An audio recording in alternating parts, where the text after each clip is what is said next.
இது டே 4 of 99 days challenge. Yesterday வந்து சுத்தமாக வாய்ஸ் பேசவே முடியல, கோல்டு. ஸோ அதெல்லாம் வீடியோ போட முடியல. ஸோ அன்றைக்கி டே 4ல் வந்து நான் வந்து 5000 ஸ்டெப்ஸ் அரௌண்ட் 45 மினிட்ஸ் கிட்ட நான் நடந்தேன். அண்ட் இன்றைக்கி நிறையா விதமான ஒர்க் அவுட் வந்து புதுசாக ட்ரை பண்ண போகிறோம்.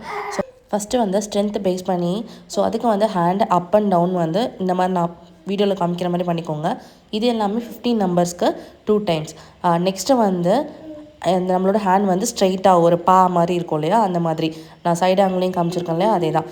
இதுவும் 15 நம்பர்ஸ் வந்து பண்ணிக்கோங்க. தேர்டு வந்து நம்மளோட ஹேண்ட்ஸை வந்து கையை மூடிட்டு ஓப்பன் பண்ணணும். அப்படி ஓப்பன் பண்ணும்போது நம்மளோட கையை விட்டு அகண்டு போகக்கூடாது, அந்த கை வந்து செஸ்ட்டுக்கிட்டே இருக்கணும். ஸோ அதுவும் அதே தான். அண்ட் ஃபோர்த்து வந்து வால் புஷ்அப்.